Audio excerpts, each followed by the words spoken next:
आज आहे 15 ऑगस्ट 2026. आजपासून परत एक अंदाज येणार आहे. राज्यात आज कुठं नेमका पाऊस पडणार आहे? तर राज्यात आज सांगायचं झालं तर वर्धा जिल्हा, भंडारा जिल्हा, नागपूर जिल्हा, अमरावती, अकोला ह्या परिसरामध्ये आज मात्र जोराचा पाऊस पडणार आहे म्हणून विदर्भातल्या त्या शेतकऱ्यांना अंदाज लक्ष द्यायचा. आणि अमरावती, वर्धा, नागपूर, भंडारा, गोंदिया, चंद्रपूर, यवतमाळ, आर्णी, चंद्रपूर ह्या परिसरामध्ये सांगायचं झालं तर त्या पूर्व विदर्भामध्ये जवळजवळ म्हणजे आता हे 18 तारखेपर्यंत पाऊस चालू राहणार आहे. 22-23 तारखेला ऑगस्टला देखील पाऊस येणार आहे. 27-28-29 ऑगस्टला पाऊस पडणार आहे.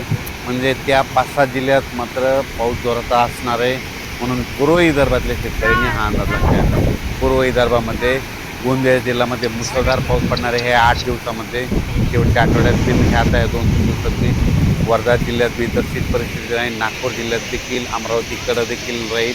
त्याच्यानंतर चंद्रपूर, गडचिरोली, यवतमाळ, आर्णी ह्या परिसरामध्ये त्या 6 जिल्ह्यामध्ये पूर्व विदर्भातल्या तिकडं चांगला जोराचा पाऊस असणार आहे. म्हणजे 30 तारखेपर्यंत दररोज वेगवेगळ्या भागात पडणार आहे. भाग बदलत राहणार पण जोराचा पडणार म्हणून पूर्व विदर्भातल्या शेतकऱ्यांना अंदाज लागेल.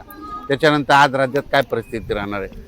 आज मराठवाड्याचा विचार केल्याच्यानंतर परभणी जिल्हा, लातूर जिल्हा, बीड जिल्हा, धाराशिव जिल्हा, जालना जिल्हा, संभाजीनगर, हिंगोली, नांदेड ह्या मराठवाड्यामध्ये मात्र आज दुपारनंतर वेगवेगळ्या भागात भाग बदलत मात्र आणखीन 18 तारखेपर्यंत असाच विखुरलेल्या स्वरूपाचा पाऊस मराठवाड्यामध्ये पडणार आहे म्हणून हा अंदाज लक्षात.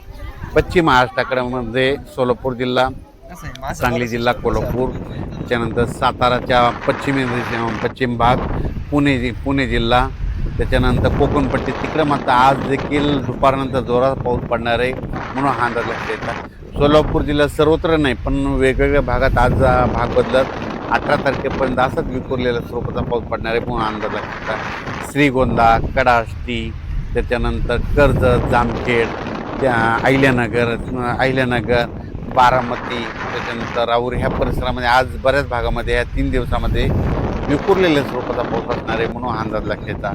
पुण्याकडे आज मात्र पाऊस चांगला सुरू होईल म्हणून पुणेकरांना देखील अंदाज लक्षात. त्याच्यानंतर संगमनेर, अकोले त्या परिसरामध्ये देखील तिकडला पाऊस मात्र कंटिन्यू चालूच राहणार आहे म्हणून संगमनेर, अकोला, इगतपुरीच्या शेतकऱ्यांनी अंदाज लक्षात. नाशिक जिल्ह्यामध्ये सरी चालूच राहतील म्हणून हा अंदाज त्यांनी देखील लक्षात.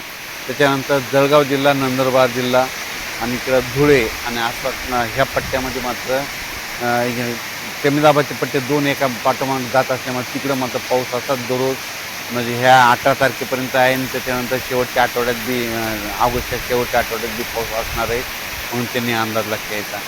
फक्त काय होणार आहे मराठवाड्यामध्ये काही भागामध्ये, बीड जिल्ह्यामध्ये काही भाग, त्याच्यानंतर सोलापूर, लातूर ह्या परिसरामध्ये खूप मोठा पाऊस नाही, फक्त पिकाला लागेल तसाच पाऊस पडणार आहे म्हणून हा अंदाज त्या शेतकऱ्यांना लागतो.